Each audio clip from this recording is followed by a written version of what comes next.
Hello, Instagram and internet world. I decided that I was going to do a video today because I love writing and I ask questions, and people said they want to see more video content. So here we are. Today I want to talk about the 4 repressed, reclaimed, or shamed archetypes of the feminine. I came across this work when I was with my witch teacher, Susan Weed, doing my herbal apprenticeship and initiation into green witchcraft.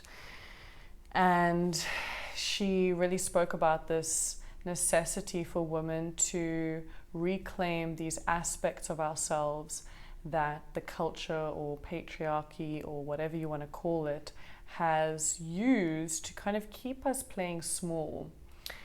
So the 4 archetypes I work with predominantly are the witch, the bitch, the slut, and the dyke.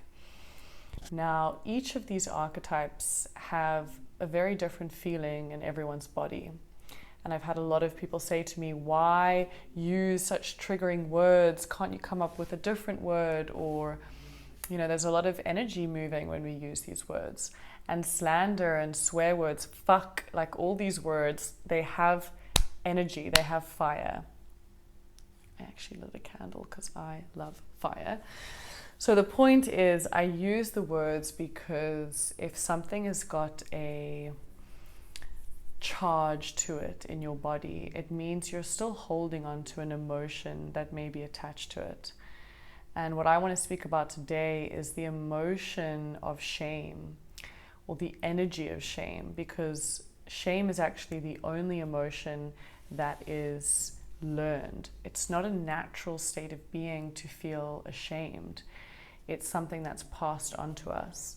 And a lot of the shame that we feel, whether it's sexual or spiritual or, the shame of being too much, too loud, too crazy, all these things, it's all coming from outside of ourselves. And as soon as we're able to flip that understanding, it's like the dissolving can take place. So as soon as a light is shone on shame, it dissolves. It dissolves on exposure. For instance, as I walked into this journey and as I continue to walk on this journey as a witch, the shame was around the yearning and the desire to have a spiritual life, to step outside of religion, my family's religious beliefs, and seek alternative ways of connecting to something greater than myself. I'm sure many people have this same experience where they don't feel they fully align with the religion their parents or their culture maybe they've been brought up in. So for me, I started to explore Buddhism. My mum was quite into, more alternative, indigenous, yoga, Reiki, Japanese, all these different schools of thought and thinking from the East. I then was led to North Dakota, spent some time learning about Native American wisdom, which I still feel such a deep resonance with. And the shame comes from being told that you're a white colonizer, you're a white woman, this isn't your path, this isn't your place. And it took a lot of healing and acknowledgement and genuine white guilt ownership to transmute a lot of that shame and come to find my true path, my true knowing, inner knowing that we all have a connection to the land, we all have a connection to a god, to a ritual, to a practice. And when I ended up in New York and met Susan Weed and all these beautiful old wise women and witches, I knew that in my bones that something deep in my ancestry, particularly the women of my lineage, had two this connection to the elementals, to ceremony, to living their life from the moon and the sun and the stars. So I've gone very much into the witch, and I'll do a longer video on this topic. But I want to continue to the bitch. You know, shame around the bitch looks like being told that you're too loud, or that you're too crazy, or you talk too much, or, you know, you didn't say yes to this person and you're a prude, and that kind of links into the slut. There's so much shaming of how we behave. And so we feel like if I'm too slutty, then I'm look promiscuous, and I've been told that I'm just trying to get attention by reclaiming my body, which was objectified from the day I was born and abused. And, you know, I had my own then self-inflicted abuse, which then caused a whole lot of shame. So as you can see, this dynamic of repression ultimately, and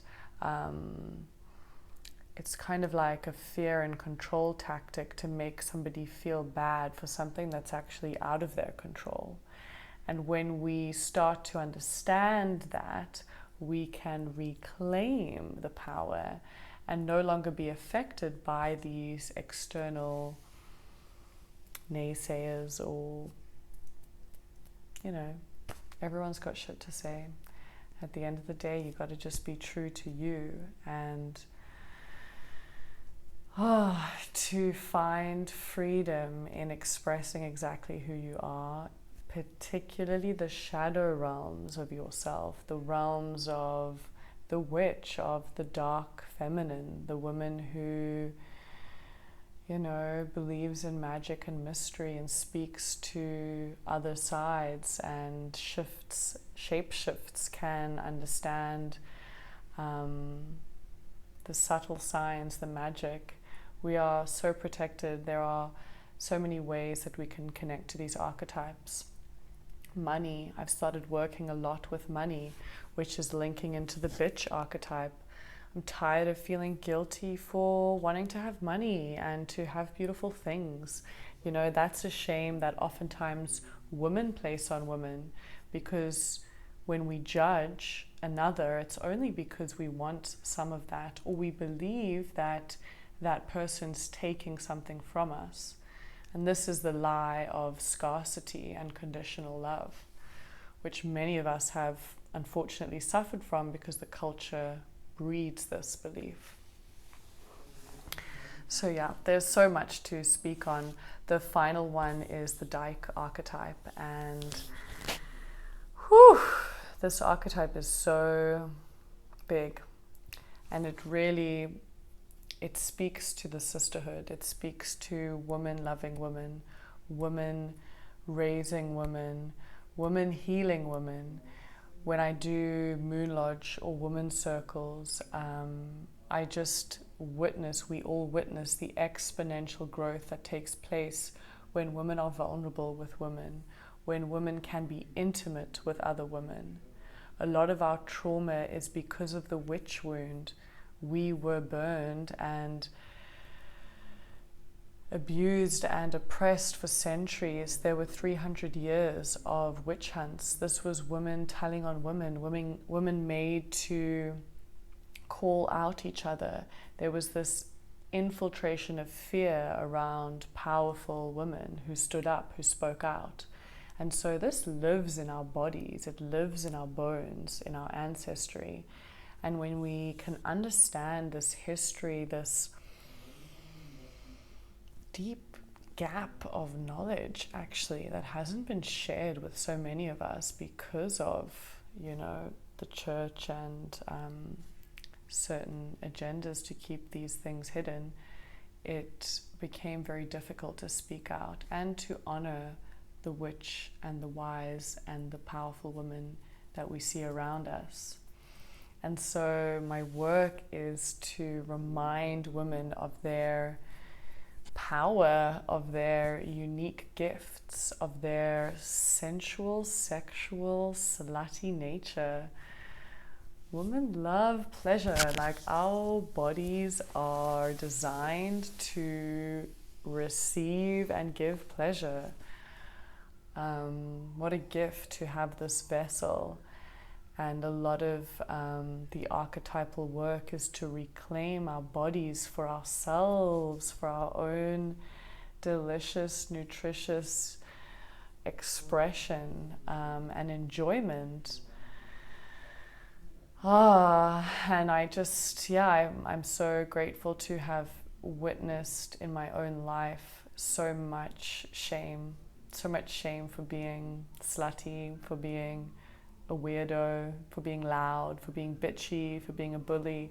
I had a lot of these archetypes already built into me, but not obviously welcomed in the culture. And so I went through my own process of burning, of being burnt and judged and dying and being reborn, of being gaslighted by men, abused, lied to, all the things to make me doubt the intuition that I always had and know, and the trust of the signs. And it's just incredible once we pull back our power, use it for our own desires, our own magic, our own joys and connection. To be connected to my body with no shame is to feel and live a life of freedom and excitement and joy.